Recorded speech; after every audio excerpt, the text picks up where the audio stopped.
What's going on, guys? Welcome to another edition of Gear Breaker Nation, where we give excellent assessment and reviews. And in this video, we're going to be reviewing Supergirl, Season 1, Episode 4, Livewire. Now, the episode ends up starting off where this alien is being escorted in the DEO headquarters, and it ends up escaping, and it's just knocking all these DEO agents everywhere, and ends up getting to this pretty cool fight with Supergirl. Now, I didn't mind the fight. I thought the new premise was a great idea to open up the episode with. But the fight wasn't really that memorable, and it was over pretty quick. So anyways, the episode, we see Kara ends up going home to Alex, and their mother Eliza is coming over, and you have Alex sitting here freaking out because she knows that Eliza doesn't want Kara exposed to the world because of the dangers of it. And because of a slight little twist that pops up later on in the end of the episode. So she ends up coming there. Everybody seems, everything is okay. There is this radio talk show host named Leslie who's on the radio talking trash about Supergirl. And one thing I like about this scene is it shows the different views and the reactions from different characters, like the way Wynn reacted to it, the way James reacted to it, and especially Kat. I really thought, I was pretty intrigued about her reaction to it. So you got Kara ends up going back to the job and telling Wynn about Alex's frustrations with her mom and how she's freaking out and everything. But then you end up seeing Leslie in Kat's office. So these two are talking, and Kat's mad at Leslie for trashing Supergirl, especially because Kat is doing everything she can to kind of promote Supergirl and to put her out there in the world in a positive light, which will also put CatCo out there in a positive light. But then Leslie is sitting here, you know, being defiant, so Kat decides to just transfer the traffic duty.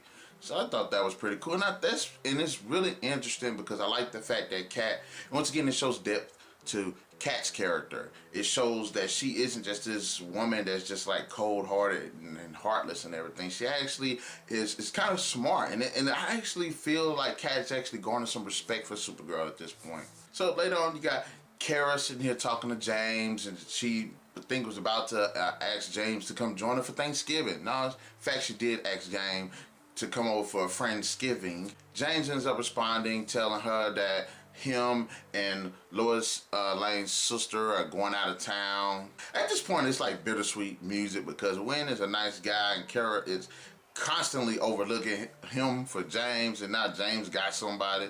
So there's this big love twisting thing between everybody. While James ends up leaving the bar, you have Alex show up, and her and Kara have this quick exchange, and then as they're leaving, they end up seeing that this helicopter got struck by lightning, so it's about to crash. So Supergirl swoops in, saves the guy who falls out. Thought that was pretty cool. And then she goes back up there to save Leslie, and then when she manages to finally save Leslie, lightning struck Supergirl, which in turn struck Leslie. So I'm like, okay, that's the Livewire stick right there, and I think that's a pretty cool way for her to get her powers. I did like that. That was a pretty good way. It was kind of convenient, but it was believable. It wasn't like she was in the laboratory and she got electrocuted with some new type of chemicals and anything. It wasn't like she was stuck her finger in the outlet trying to kill herself, and wasn't like she's, you know, stuck a fork or bit into some wires or something and got it. That's like a pretty cool way for her to get her powers. I thought that was pretty cool.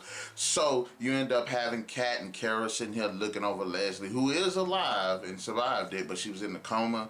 And Kat, again, this scene shows some depth to Kat's character, and despite what went on between her and Leslie earlier in the episode, you can kind of see that Kat has the softer side and actually does feel some type of way for Leslie, which Leslie does end up waking up after that. And I thought that was pretty cool. The design, like her hair was all white, I thought that was pretty cool because that's probably what would happen if you got struck by lightning, I guess. The next scene, you got Alex and Eliza are talking, and then this is the point where Alex knows what's going to happen. So there's this big blow up between the two characters. And it feels like, you know, despite everything Alex is doing, Eliza is like looking down on her, and it's saying she's not doing enough to protect her sister and all of that. So it was like, and so she ends up storming out. So I felt sorry for Alex at that point. Alex is a pretty good character, so that's kind of a BS on her, Eliza. Like, I don't like you no more, Eliza. You suck. Your daughters are sitting here saving the world and everything. She's being such a douche about it. Of course, Leslie ends up escaping out of the hospital. I don't know where the hell security was or whatever, but she ends up escaping out of there, and she ends up finding out that she got like electrical powers because this one guy comes up and is like harassing her, and she like shoved him and electrocuted the hell out this dude. I'm like, that's what you get, douchebag. And next thing you know, she ends up like zapping into this camera or into this electrical outlet. She like went into the electrical outlet or something like that. And that's one thing I did not like about that. I wish that this would have been like Supergirl's stick where she's still learning her powers. I think this would have been a good episode to introduce Livewire, but not actually have her master her abilities. And I felt like at that point she like mastered her abilities. Like, you just got out of a coma. It's like, how did you do that? That should be something that should have been developed later on, or maybe throughout the episode. Next, you got Thanksgiving dinner. You got Alex and Kara and Wynn and Eliza and everybody's. And you can tell there's a lot of tension between Alex and Eliza because of these snarky little comments. And then one thing I didn't like about James ended up calling. And again, you can see how hurt Wynn is, and it feels like a dick move because James at this point is just being a dick figure. You know what I'm saying? It's like, dude, you with somebody, but it's like he ended up calling. It's at this point it felt like that. Me personally, I felt like that was forced.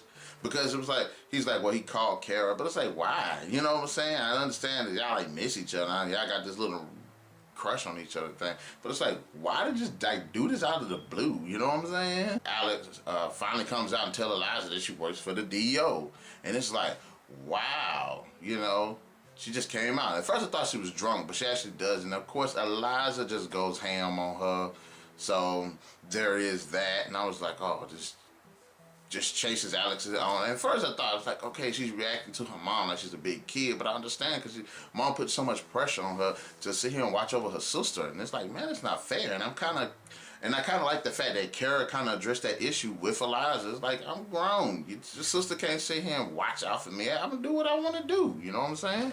You're back at CatCo, and then you got Cat and Kara at the building, and Kara's trying to see what's up with Cat while she's working, and I think she even invited her to a Thanksgiving dinner or what was left of it. And next thing you know, Livewire shows up on the screens, which I thought that was a pretty good introduction. That was pretty cool. And next you know, she like materializes right there and starts attacking Cat and Kara. And I kind of liked how she was using her powers. She was like zapping stuff and doing a lightning flash step from Bleach over here, and was looking for Cat, and then next you know, Supergirl swoops in and saves Cat at the last moment, and there's this quick little tussle between the two characters, which I thought was pretty cool, electrocuting her, and then she like threw against the wall, and she like turned on electricity and zapped over here. I'm like, okay, that's pretty badass. I like that.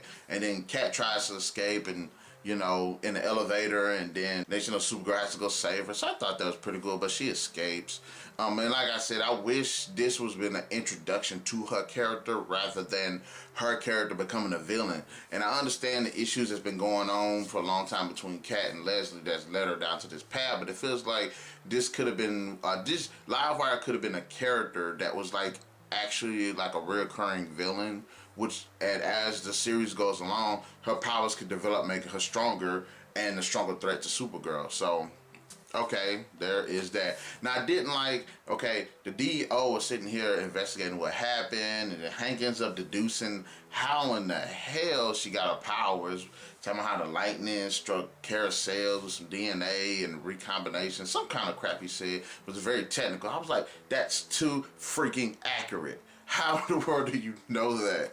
So he ends up using coming up with this plan to capture her. Like that's because her makeup, genetic makeup, he believes is similar to these aliens from like this alternate dimension that are like made of electricity. And I thought, well, again, I was like, that's kind of convenient, man. It's way too convenient. Cat and Kara end up talking, and you can tell that they have a really good moment. Once again, it fleshes out we know what Kara's going through. We know her story, but we don't know Cat's story. And Cat, you know, ends up telling her, and I think that's pretty cool.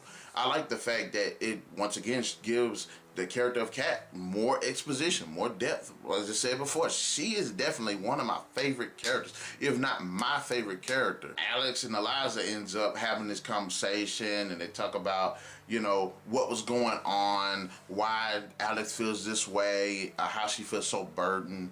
And I think that was a good moment between Alex and Eliza. So I'm glad that they did make amends. I thought that was pretty good. I like that emotional, that because the first conversation they had didn't feel drawn out enough to be fully emotional, but this one I think makes up for that. So it was pretty good. I like that. I enjoyed it. I like the fact that, you know, Cat offers her help to Supergirl to draw Livewire because Cat is obviously the target. And one thing that kind of threw me off a bit was I was like, why is Cat the target? Because she feels like, from the way it played out, it would have felt like, to me, it would have felt like Livewire would have blamed Supergirl because Cat likes Supergirl so much. So she would have been like, okay, because of Supergirl, she lost her job. But her main focus was Cat. And I was like, I'm not quite buying this. It's like, why are you trying to kill Cat? Like, honestly, I understand, but Cat has been somebody that's been important to you in your life. So it's like, why are you going after Cat? So I was like, okay, or whatever. So Hank and Alex end up helping Supergirl make this device to help capture Livewire. Cat goes out there, confronts her, brings her out into the open, and like I said, I would have liked more exposition as to why. That's one thing I didn't like about this. Why is Livewire actually going after Cat? I know she demoted her, but that's you know, that didn't feel like a very credible reason. It didn't feel solid enough. It didn't feel, you know, realistic. But so, you know, her and Supergirl end up having this pretty cool fight. It was really good. It was one of the more memorable fights, especially when Livewire started using her electricity like whips. I thought that was freaking awesome. I was like, wow, that's what I'm talking about. Whip that Supergirl. Yeah, whip that Supergirl. You know what I mean? So I was like, okay, that's pretty beast. I like that. That's interesting. Of course, Livewire ended up getting the upper hand, but I like the fact that Cat stepped up once again. And next, you know, this gave Supergirl the chance to, because she heard this water pipe in the ground, so she ended up punching a hole in the ground and shot Livewire with the water pipe. And that alien Ghostbuster thing that Hank and Alex had developed or whatever for Supergirl just pretty much didn't have no reason to be in the episode because she didn't use it not once. And then when she did try to use it, old girl kicked it to the side or shot it to the side or whatever. So I was like, psh, there is that. Kara and Wynn, and Wynn did step up. I like this part. He did step up. He told her that, you know, he was grateful for his family, for having the opportunity to be out there for Thanksgiving with her and her family, despite all the animosity that was going on between everybody. And she even kissed her he even kissed her on the cheek. And this is the moment I was like, okay, he showed her how he really feels about her, because the dude normally doesn't do that. But guess who steps up and messes this whole scene up?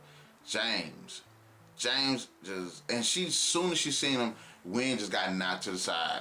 And if he becomes bad, I completely understand. I completely understand, especially if he wants to go to James, because James is like, wow, you are just coming up at the most inconvenient moments. I'm starting to think he's doing this on purpose, honestly. I really do. Anyways, so, you know, Carrie and Cat have another moment, but you know what I'm saying, it shows that this little scene shows more development in her character. And at this point, I feel like this show's about Cat because she's really the person that's developing out of everybody in the character and the whole cast. She's about the only person that's making all of these character developments. But at the end of the episode, I will admit it was a bit of a twist because you see bits and pieces of this throughout the episode, which is kind of like a flashback, but Eliza and Karen Alex's father had met the DO long time ago. They wanted Kara because she was Kryptonian, and because they couldn't get Superman to cooperate with them. So her dad ends up, you know, sacrificing himself to for Kara to have a good life. So he worked for the DO so that they could study Kryptonians and everything. So that's the recap of season 1, episode 4, Livewire. And it was a good episode. I really liked it. I thought it had some pretty cool moments, not only in action, but also with story and the characters. The whole Livewire aspect, it felt rushed. I am sorry. This should be the episode where she got her powers, possibly lashed out at Cat, but then she becomes a recurring villain throughout the series, because that'll give her more time to become a villain. You know what I mean? Because she like became a villain all of a sudden, like one episode. I didn't like that. She could have been a recurring antagonist that shows up at least 2 or 3 more times. Have her generally grow a grudge against Cat, but then transfers over to Supergirl. You know, that I believe that was one really missed opportunity. And James is I'm starting to not like James anymore, because when he come on as a cool character, doing all these dick moves on Wayne, and Wayne is a likable character, and you kind of root for him to be with Kara, but Kara like don't give 2 craps about him. The nice guy always loses. Yeah. Win should be in the dictionary for that. So anyway, that's my recap, guys. Comment section below, let me know what you thought about it. And I'll catch you guys in the next edition of Gear Breaker Nation. Remember, keep those gears turning.